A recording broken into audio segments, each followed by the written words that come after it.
Hello my dudes, welcome back to Sandco Tower and welcome back to our Oritech playthrough. Last episode we got the enderic laser you see behind me operational. We also covered some basic and semi-advanced power generation and got the first steps of Oritech completely covered. Now we're about ready to get on some really advanced stuff, and this episode I want to look into ore processing. Now you guys will notice we tidied things up here a little bit. I've got the lever for the enderic laser beneath the laser, so it's very easy now to turn off and on, and it looks much neater. Whenever we need fluxite crystals or just fluxite, we can come over here, turn it on, and get what we need. We've also expanded our lava generation, put some more extractors down underneath some lava that's hidden away, and this is getting us loads and loads and loads of power. Should be plenty to do whatever we want to do going forwards. If we run out, we'll look into different power options, because I do actually want to look into solar panels. In fact, that's where we're going to begin, because I think ore generation, ore processing, is going to need a lot of power. Now we removed those basic generators because they were only really here as a stopgap until we got our real power set up, and the lava generators are making us so much now, we can put the final hard drive in here and get the computer up and running properly. So a solar panel from Oritech, a big solar panel. What do we need to make this? Well, this was the big thing. We needed the fluxite to make this. We needed flux gates, which are fluxite, platinum, and processing units. And for an advanced battery, we also need energite and electrum. Now, energite could be the tricky one this episode, so we have to see if we can get towards that. It's a case of, oh no, even easier, alloying nickel with fluxite. So we've got some nickel in here. Get some of that out, and the fluxite as well. So we hop over here to the foundry, we put in the nickel and the fluxite, and this will get us exactly what we need. We are going to need probably some more fluxite, so for now, I'm going to turn this bad boy back on, let it brew that fluxite up for us in the background. And here we go, yeah. So we don't need a lot of this. I think we're going to stop at 4 for now.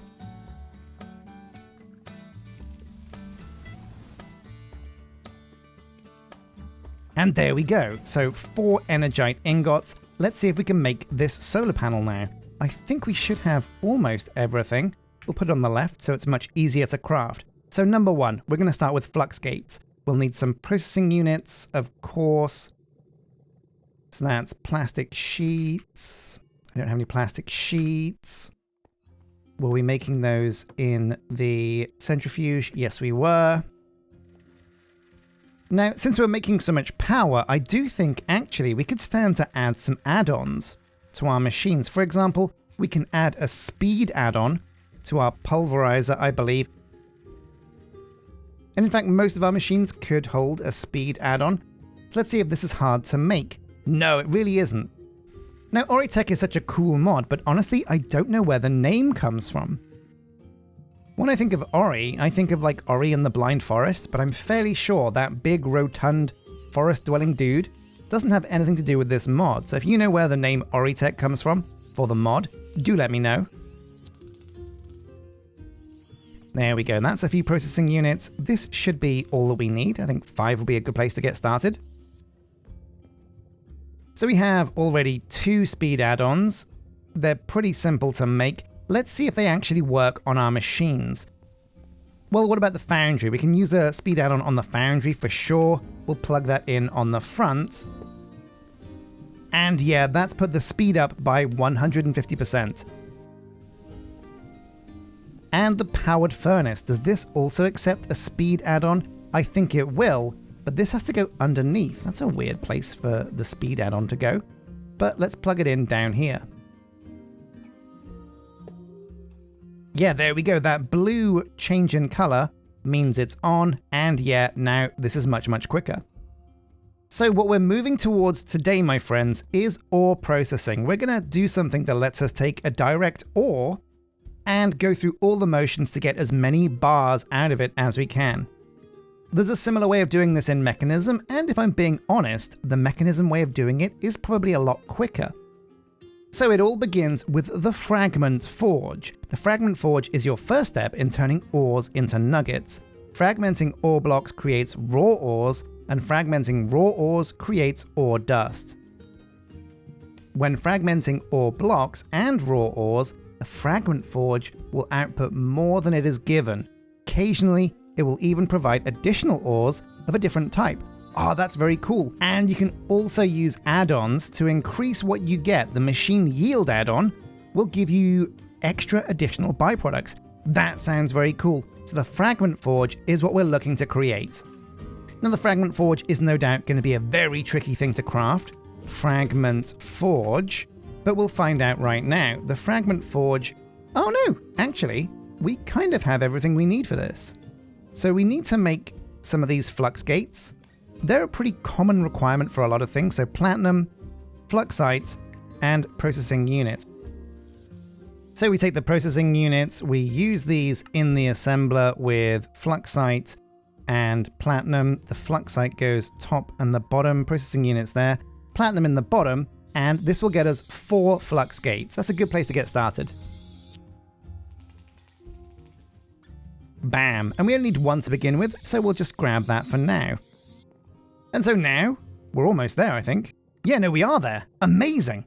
So we've got the fragment forge. Now, this goes down like any other machine, and you use the machine frameworks, the basic machine cores, to improve what it does. Now, I think we might be at a stage where we can use a better machine core. We've done primitive and we've done basic. I think we can go on to improve now because we can actually get fluxite. Now, blocks of fluxite are actually quite expensive. 9 fluxite per block. So it looks like in the end game, you kind of want to get to a stage where this machine, this Enderic laser, is on 24/7. We can't really be there yet because, yeah, it's very draining on our power, as you can see.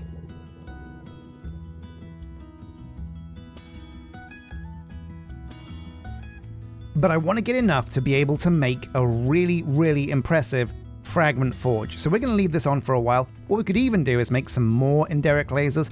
Like with everything, you can always upscale your systems by adding more lasers, more power generators, more lava generators. The whole thing can scale all the way to the top. But for now, this is going to do us quite well. We're looking for enough fluxite to get, I think maybe like 5 or 6 blocks of fluxite. There we go, we'll call it there. 36 fluxite. That should be actually plenty. So blocks of fluxite, more carbon strands, and that gets us 5 improved machine cores. Let's put down the fragment forge and see what kind of block this is.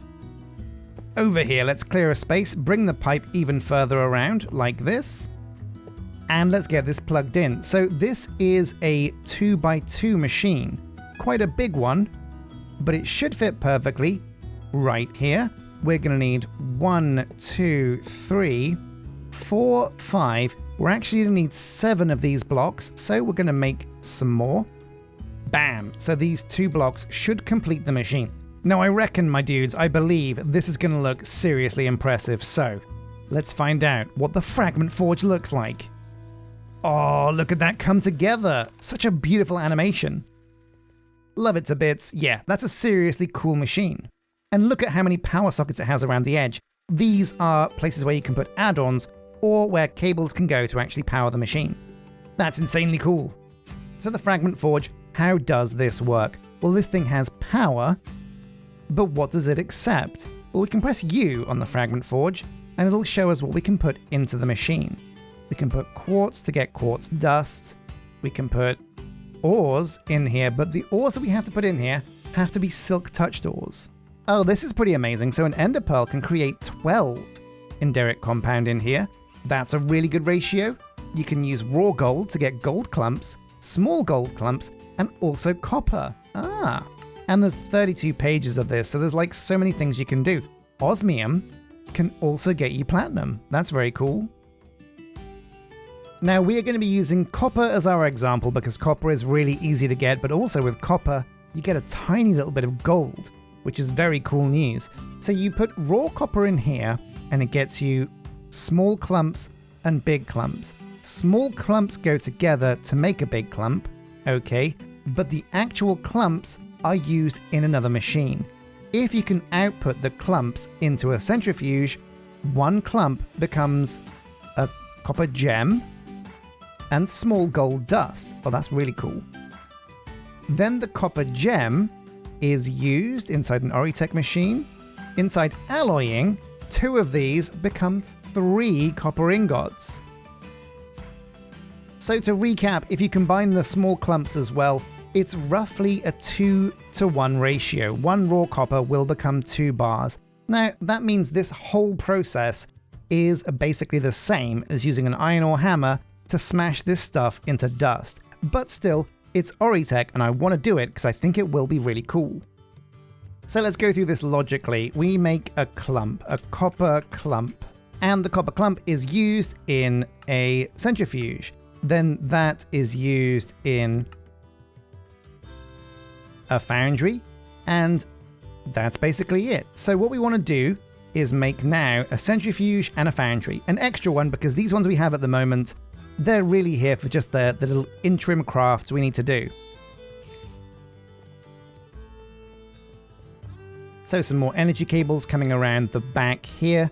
We want, I think, 2 blocks distance between these machines because we need to make sure we can get all of the pipes and things between these to make sure it automates properly. You can probably squeeze them together a little bit closer if you're very efficient, but we want to give ourselves room to breathe.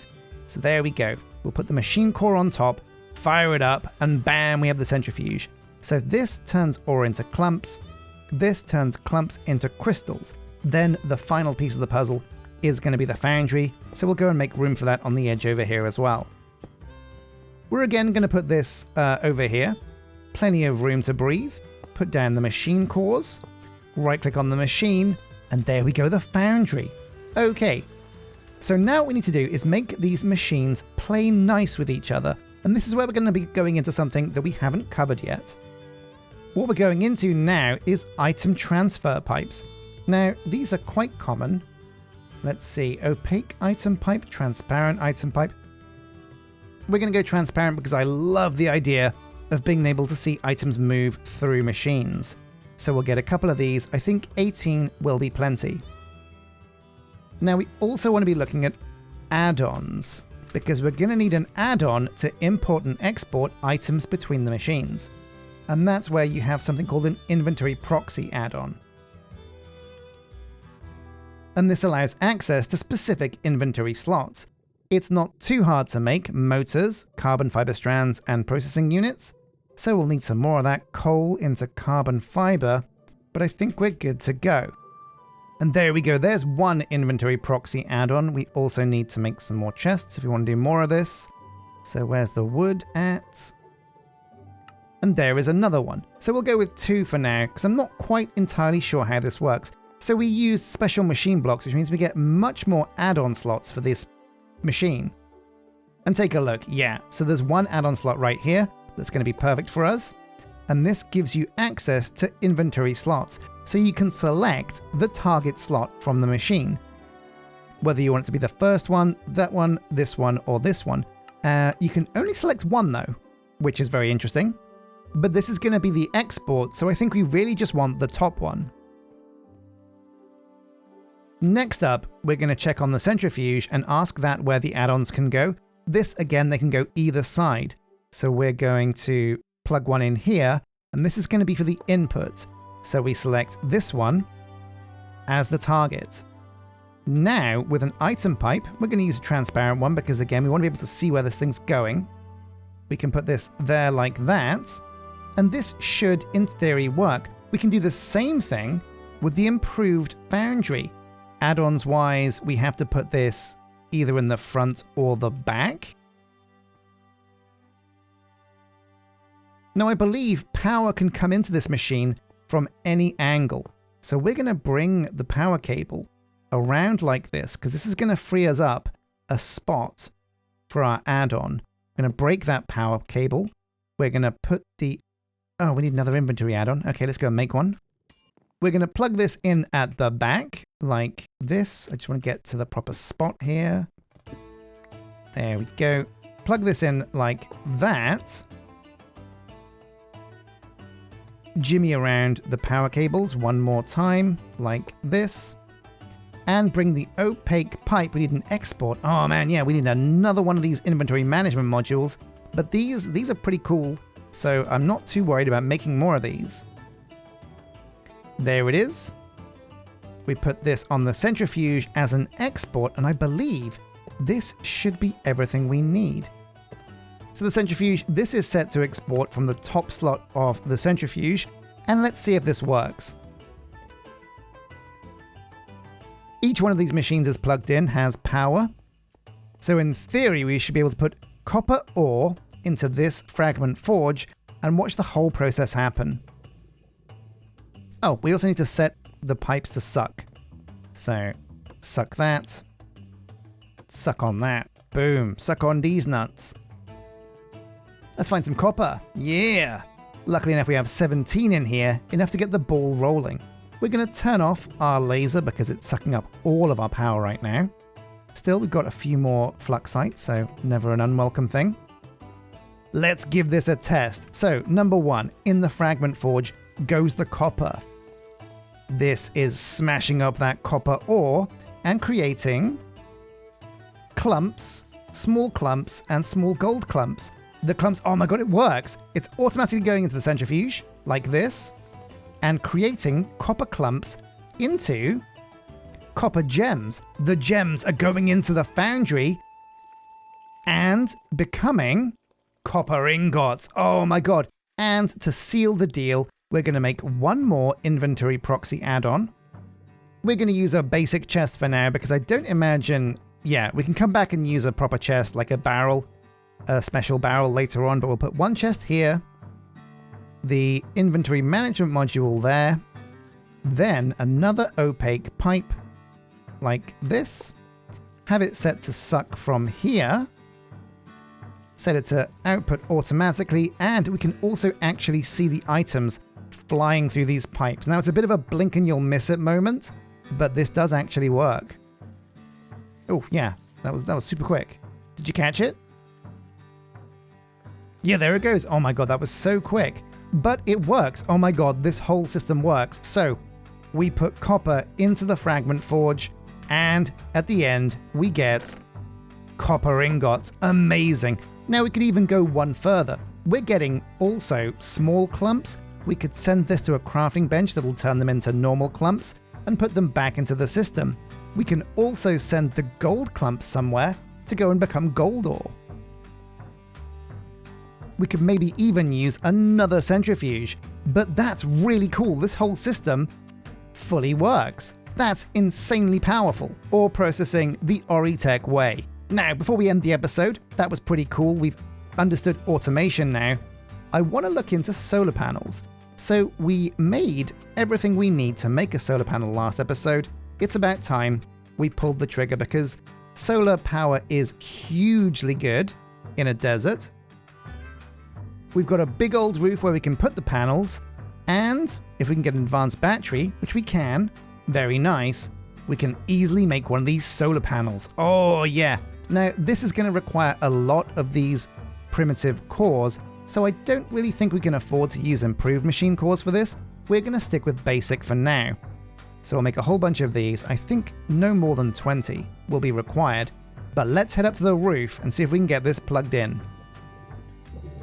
Wait, how do I even get to the roof? Oh my god, well for now, I reckon we'll use ladders. So up we go to the roof. I'm also going to fill in that at some point, but yeah, here we go. Let's go to the roof and plug in a solar panel.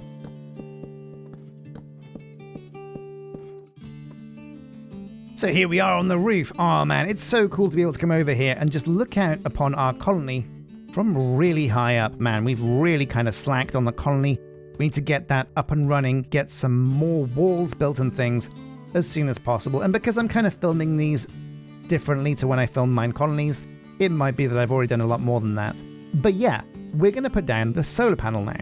Now, these are slabs, so this is going to look a bit janky, but we should be okay. Now we're going to put it over here because this is closest to the power cables. Like that, and yeah, like I said, we're going to put down an extra cut sandstone underneath just to make it look neater. So where do the blocks go? Right click, wait, with an open hand even. Right click with an open hand, and yeah, right, okay. Actually, oh no, look at this. So all you need to do is right click on the solar panel with the block, and it automatically puts them in the right place. That's really cool. I didn't know it did that. Oh, amazing. So that's the final one down. Now if we right click. Oh, look at the solar panel expand. That looks seriously amazing. So this is a production rate of 64, which means this entire solar panel is about as efficient as one lava generator. But if we can get loads more energy pipes, we can feed the power into the back of the elevator shaft where there's an extra hole for it, and feed the power all the way down. But these are really cool. Now, these solar panels are supposed to track the movements of the sun, but the sun moves pretty slowly. So the only real way to test that is to set up a time lapse, which I'm going to do right now. Let's do it. So that is really cool. The solar panel does actually track the sun. It's something you can't see with the naked eye if you're watching it as the sun's passing over, but if you speed up the footage, you can clearly see this solar panel swoop over where the sun is. That's really cool. Oh man, that was insanely cool to watch, especially when the solar panel kind of folded in and retracted. That's amazing. And there it goes. Oh yeah, unfolding again as the sun rises. So the big question now is scale. All we need to do is build more of these to get more power, run more enderic lasers to get more fluxite, and improve our solar panels with better machine cores. That's all well and good, but what we're running into now is a problem with basic materials. We're running low on things like nickel, coal, copper, gold, silver, and platinum, and that's why we really need to start mining some of these little kind of ore boulders that are out in the world. If I can find some. Yeah, there's a couple on the horizon here and there, so I think next episode we're going to look into getting renewable ores from these boulders. But a massive thank you for watching, my dudes. This episode, of course, we looked into solar panels, and they're freaking awesome. We also looked into ore processing and how you can automate getting items to and from machines using add-ons and pipes. That's super powerful. We also built the fragment forge, which is a really powerful way of breaking up certain items and getting more resources. Very cool. So like I've said, next episode, we're going to look into getting ores from ore boulders. It's a big part of Oritech, something you absolutely cannot and should not skip. But thank you for watching, and until next episode, take care.